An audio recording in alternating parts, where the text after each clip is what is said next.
వీక్షకులందరికీ నమస్కారం.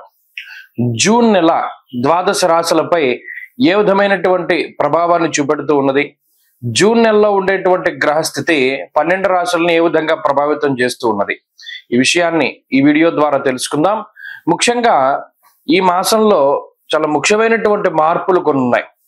కొన్ని గ్రహాల తాలూకు యుతులు, కొన్ని సమసప్తక స్థితులు, కొన్ని షష్టాష్టక స్థితులు ఈ రాశులపై ప్రభావాన్ని చూపించబోతూ ఉన్నాయి. ముఖ్యంగా తొలగిపోయినటువంటి కుజస్తంభన దోషము గత సంవత్సరం 2024 సంవత్సరం ఆగస్టు దగ్గర నుండి ఉన్నటువంటి కుజస్తంభన ఈ సంవత్సరంలో ఈ జూన్ 7వ తారీఖు తోటి తొలగిపోతూ ఉన్నది.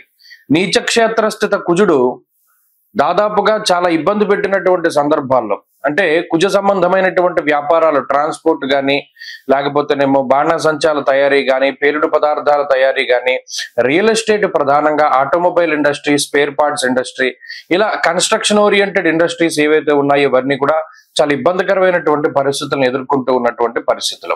ఈ కుజుని యొక్క మార్పుతోటి ఈ రియల్ ఎస్టేట్ గానీ, భూ సంబంధమైనటువంటి క్రయ విక్రయాల్లో గానీ కొంచెం మార్పు వచ్చి అవన్నీ కూడా ముందుకు వెళ్ళేటువంటి పరిస్థితులు ఉండబోతూ ఉన్నాయి.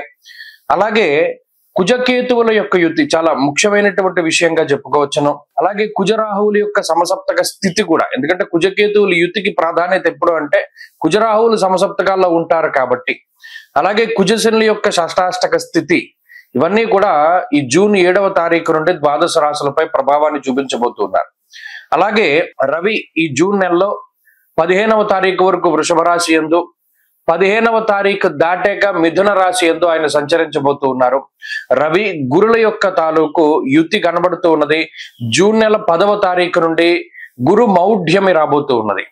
అంటే 10వ తారీఖు లగాయతూ ఏ విధమైనటువంటి శుభ కార్యక్రమాలు కూడా చేయడానికి లేదు. జూన్ 10 దగ్గర నుండి గురు మౌఢ్యమి అన్నారు కాబట్టి ఇది ఒక ముఖ్యమైనటువంటి యుతిగా మనం చెప్పుకోవచ్చును. అలాగే శనేశ్వరుడు మీనరాశి యందు సంచరిస్తూ ఉన్నారు.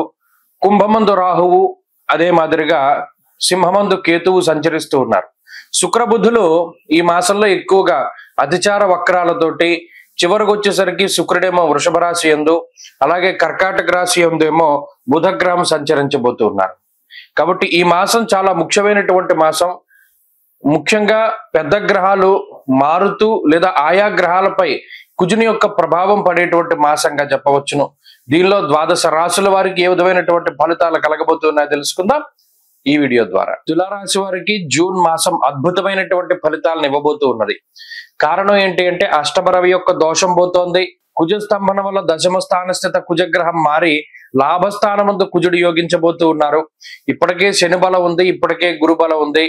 కాబట్టి ఈ మాసంలో అటు దీర్ఘ సంచార గ్రహాలు గాని లేదా తక్కువ కాలం సంచరించేటువంటి గ్రహాల్లో గాని పూర్తి స్థాయిలో అనుకూలత ఉన్నది. కాబట్టి తులారాశి వారికి ఇది అద్భుతమైనటువంటి సమయము. ఎందువల్ల అంటే మనం ఇందాక చెప్పుకున్నట్టు దశమ స్థానస్థిత కుజుడు ఉద్యోగపరమైనటువంటి స్తంభన, అంటే ఈ ఉద్యోగం పోతుందో తెలియదు, ఇది ఉంటుందో తెలియదు, మనం ఏమైనా మారాలో అర్థం కాదు, కొత్త ఉద్యోగం చూసుకోవాలో తెలియదు. ఇటువంటి స్తంభించమైనటువంటి పరిస్థితుల నుండి అమ్మయ్య మనకేం భయం లేదు, మన ఉద్యోగం మనకున్నది, మన జీవన విధానం బాగున్నది అనేటువంటి ఒక మానసిక ప్రశాంతత వైపు కుజుడు తీసుకెళ్తూ ఉంటారు. రెండో విషయం ఏంటి అంటే అష్టమంలో ఉండేటువంటి రవి చాలా ఇబ్బంది పెట్టినటువంటి సందర్భంలో, అంటే అటు ఆరోగ్యపరంగా కానీ లేదా మాట పట్టింపులు లేదా మరి ఇతరత్ర సమస్యల రూపంలో రవి ఇబ్బంది పెట్టినటువంటి సందర్భాల నుండి కూడా బయటపడడానికి అవకాశం ఉంటుంది. ప్రత్యేకించి ఆత్మస్థైర్యం పెరుగుతూ ఉంటుంది, మానసిక అలజడి తగ్గుతుంది, ఆకస్మికంగా వచ్చేటువంటి సమస్యలు తగ్గుతాయి. ఇలా రవి తన యొక్క దోషభూయిష్టమైనటువంటి స్థానం నుండి బయటికి వెళ్ళిపోయారు కాబట్టి ఇది ఒక మంచి విషయం. దీంతో పాటు అటు భాగ్యస్థానమందు గురుడు షష్ఠ శనేశ్వరుడు యోగిస్తూ ఉండడం వల్ల ఆర్థిక పరంగా ఇది చాలా మంచిది. ప్రత్యేకించి భూపరమైనటువంటి లావాదేవీలు, ఎవరైనా రియల్ ఎస్టేట్ చేస్తూ ఉన్నా, ఎవరైనా న్యాయస్థానాలకి సంబంధించిన సమస్యలు ఎదుర్కొంటూ ఉన్నా, లేకపోతే ఇతరత్ర ఏదైనా ఇబ్బందులున్నా, మరే ఇతరత్ర ప్రభుత్వపరమైనటువంటి ఇబ్బందులున్నా అన్నిటి నుండి కూడా బయటపడడానికి అవకాశం ఉంటుంది. అంతేకాక ఇక్కడ ముఖ్యమైనటువంటి విషయం అంటే ఏదైనా మన ఇల్లు అమ్మాలి, లేదా స్థలం అమ్ముడవ్వాలి, లేదా ఏదైనా ఇల్లు కొనుక్కోవాలి, స్థలం కొనుక్కోవాలి, ఇటువంటివి ఏవైతే ఉన్నాయో ఈ భూపరమైనటువంటి సంపదకి సంబంధించి స్థిర చరాస్తుల తాలూకు అమ్మకాలు కొనుగోలుకి సంబంధించినటువంటి విషయాలు ఇవన్నీ కూడా ముందుకు వెళ్ళడానికి అవకాశాలు ఉంటాయి. కాబట్టి స్తంభించిపోయినటువంటి తులారాశి వారి యొక్క జీవితం జూన్ నెలలో కొంచెం ముందుకు సాగడానికి అవకాశం ఉంటుంది. ఇది చాలా గొప్ప విషయంగా చెప్పొచ్చు. దీనివల్ల చాలా వెసులుబాటు దొరుకుతుంది. ఆర్థిక స్వేచ్ఛ ఉంటుంది, ఆరోగ్యపరంగా బాగుంటుంది, కుటుంబ పరిస్థితులు మెరుగవడం, జీవిత భాగస్వామితో ఉండేటువంటి పరిస్థితులు చక్కబడడం, సంతానానికి సంబంధించినటువంటి విషయాలు బాగుండడం, ఇలా వృత్తి ఉద్యోగాల పరమైనటువంటి ఎదుగుదల ఈ గ్రహస్థితి వల్ల వస్తూ ఉన్నది. కాబట్టి జూన్ నెల తులారాశి వారికి అత్యద్భుతమైనటువంటి సమయంగానే మనం చెప్పవచ్చును. అంతా బాగున్నది. మరింత అనుకూలమైనటువంటి ఫలితాలు కూడా సాధించడానికై ఈ రాశి వారు ప్రత్యేకించి ఈ మాసంలో అమ్మవారి యొక్క ఆరాధన చేయడం, ముఖ్యంగా దేవీ ఖడ్గమాల స్తోత్రాన్ని పఠిస్తూ ఉండడం చెప్పదగినటువంటి సూచన. ఇందులో ఏదైనా ప్రతికూలత ఉంది అంటే ఒక రవి గ్రహం వల్ల మాత్రమే ఉంటుంది. ఆ రవి కూడా ఆరోగ్యం పైన ఎక్కువగా ప్రభావాన్ని చూపెడతారు. దుర్దోష శత్రు సంవాద గమనం యథా అన్నది శాస్త్రం. అష్టమంలో రవి ఉన్నప్పుడు ఎప్పుడూ కూడా హెల్త్ పరమైనటువంటి సమస్యలు, అనవసరమైనటువంటి ప్రయాణాలు, బంధుమిత్రులతోటి సమస్యలు, అలాగే ఏ పనైనా 1-2 సార్లు అవుతూ ఉండడము, కొంత నీరసము నిస్సత్వ ఎక్కువ ఉండడము, అలాగే అనవసరమైనటువంటి తగువులు, ఇటువంటి వాటితోటి ఎక్కువ రవి పీడిస్తూ ఉంటారు. కాబట్టి ఆ విషయాలను ఎక్కువగా దృష్టిలో పెట్టుకోవాలి. ప్రత్యేకించి మాటకి సంబంధించినటువంటి ఇబ్బందులు, ఎవరితోనైనా మాట్లాడినప్పుడు మాట పెరుగుతూ మాట పట్టింపులకి అది అవకాశాన్ని కల్పిస్తూ ఉండడం, అలాగే ఆర్థికంగా ఉండేటువంటి పరిస్థితులు, ఏవైతే మీ దగ్గర ధనం ఉన్నది, మీకు సరిపడా ఉన్నది, కానీ గతంలో మీరు చేసినటువంటి వాగ్దానాలు లేదా ఆనందంలో సంతోషంలో మీరు ఇచ్చినటువంటి మాటల వల్ల ఇతరులకి కొంత ధనాన్ని ఇవ్వవలసి వస్తుంది. అది కొన్ని మంచి పనులకైనా సరే, లేదా కొన్ని మిగతా వాటికైనా సరే, కొంత ధనం మీరు సంపాదించుకునేటువంటిది ఇతరులకి ఎక్కువగా ఖర్చు పెడతారు. ఇది ప్రధానమైనటువంటి విషయం. వృత్తి ఉద్యోగాల్లో కొంత ఇబ్బంది ఉంటుంది, కొంత ఒడిదుడుకులు ఉంటాయి.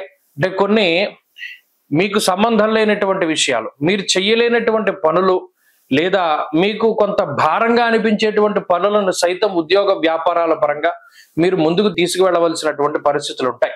అంటే వాటిని ఖచ్చితంగా చేయాలి అనేటువంటి ఉన్నతాధికారుల యొక్క ఆర్డర్స్ అవి ఉంటాయి.